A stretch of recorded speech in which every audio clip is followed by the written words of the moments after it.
चंदनपुर गांव में चंगू और मंगू नाम के दो महामूर्ख रहते थे।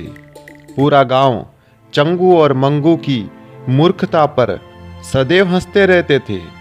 एक दिन चंगू ने अपने दोस्त मंगू से कहा, मंगू, ये गांव वाले हमारे ऊपर हंसते रहते हैं।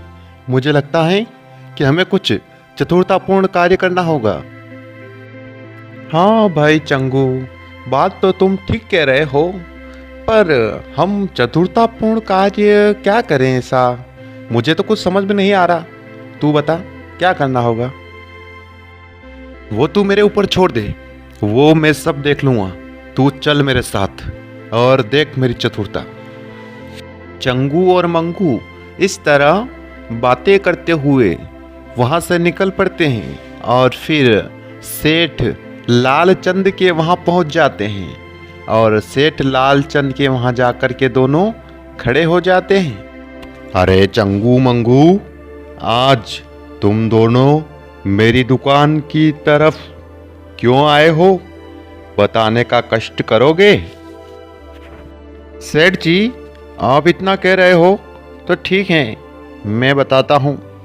दरअसल हम दुकान के मालिक बनना चाहते हैं, तो आप अब घर जाइए और घर जाकर के आराम कीजिए। ये दुकान हम दोनों चलाएंगे और खूब पैसा कमाएंगे।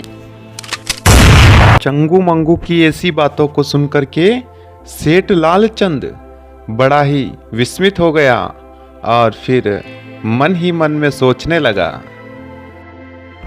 हे भगवान, इन मूर्खों से कैसे पीछा छुड़ाऊं? कुछ तो करना होगा, वरना ये मूर्ख भी मुझे मूर्ख बना देंगे। क्या करूं क्या करूं? कुछ समझ नहीं आ रहा है क्या करूं। कुछ तो करना होगा। हाँ, अब बताता हूं इनको। सुनो चंगू मंगू, तुम्हें दुकान चाहिए ना? उसके लिए तुम्हें एक काम करना होगा। तुम दोनों जंगल में जाओ और वहां से चेहरा देखने वाला एक आईना लेकर के आओ।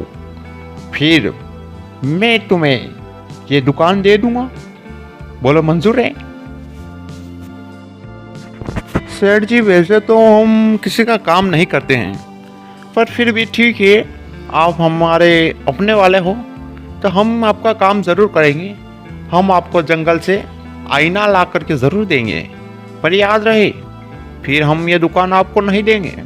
फिर आप आराम करना, दुकान हम चलाएंगे। क्यों भाई चंगू, सही कहा ना? दोनों महामूर्ख है, इतना भी पता नहीं कि जंगल में कांच कहाँ से मिलेगा। बड़े ही मूर्ख हैं। चलो, पीछा छूटा, मेरी दुकान बच गई और मैं भी इनसे बच गया। सेठ लालचंद इस तरह सोचने लगा और चंगू और मंगू दोनों जंगल में कांच लाने के लिए चल पड़ते हैं। जंगल के बीचों बीच एक महात्मा बैठे हुए थे। चंगू और मंगू दोनों महात्मा के पास जाकर के खड़े हो जाते हैं। महात्मा ने चंगू और मंगू दोनों को देखा और फिर महात्मा कहने लगे,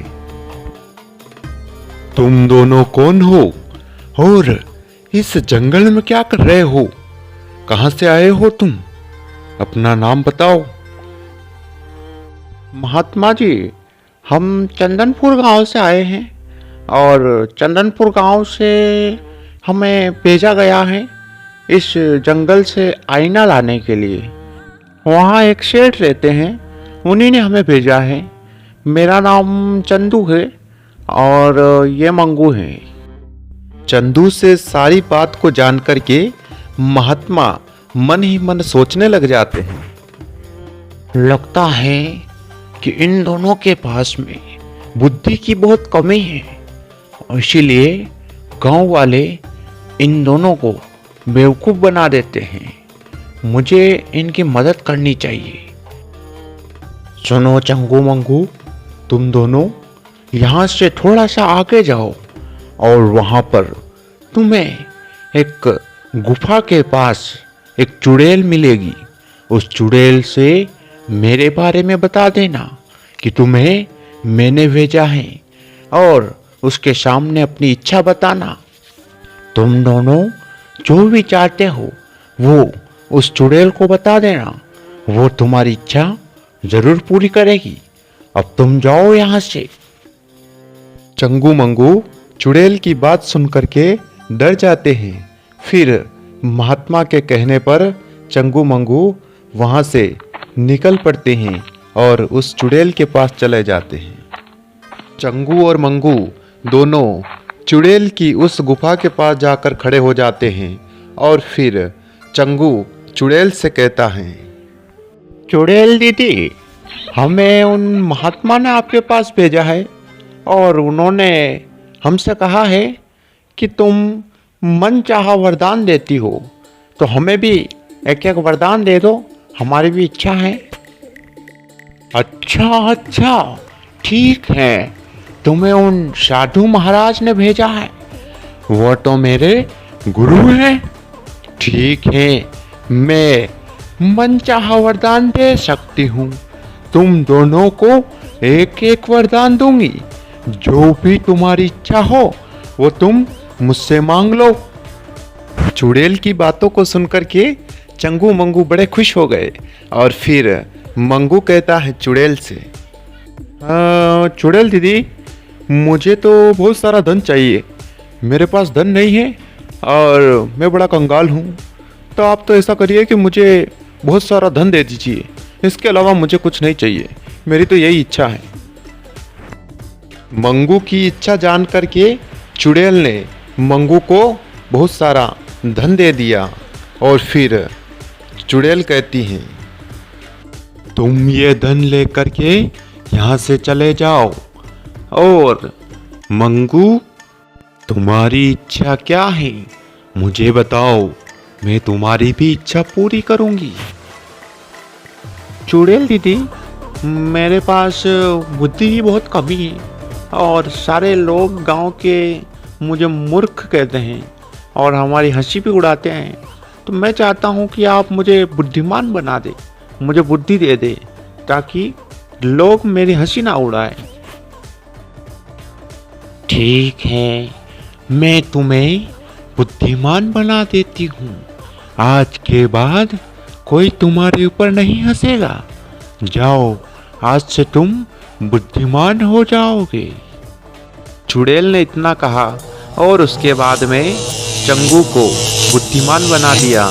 चंगू भी वहाँ से निकल करके अपने गांव की तरफ लौट जाता है। चंगू जंगल से सीधा निकल करके वहाँ सेठ के वहाँ पहुँच जाता है और फिर सेठ चंगू को देख करके कहने लग जाता है, अरे चंगू, तुम आ गए, बताओ जंगल से आईना लाए हो कि नहीं लाए, खाली हाथ तो नहीं आए हो। अरे शेठ जी, जंगल का आईना तो आपके पास ही है, आप वैसा करिए, एक पात्र लीजिए और उसमें थोड़ा सा जल भर दीजिए और फिर उसमें अपना चेहरा देख लीजिए। जंगल का आईना यही होता है, पानी। चंगू की ऐसी बातें सुनकर के सेठ हक्का बक्का रह गया और फिर चंगू से कहता है, अरे चंगू, तुम इतने बुद्धिमान कैसे हो गए भाई? तुम तो बड़े ही मूर्ख थे, इतनी बुद्धिमानी भरी बात तुझे किसने बताई? फिर चंगू ने पूरे जंगल की दास्तां सेठ को सुनाई कि किस तरह से उस साधु ने कहा और किस तरह से उस चुड़ैल ने इनकी इच्छा पूरी की।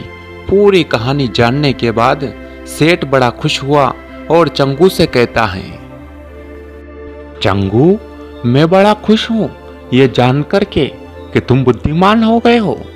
अब मैं चाहता हूँ मेरी बेटी के साथ मैं तुम्हारी शादी कर दूँ और फिर मैं आराम से घर पर सोऊं और तुम अपनी इच्छा पूरी कर लो। तुम दुकान चलाना और मेरी बेटी का ध्यान रखना और मेरी भी सेवा करना, ठीक है?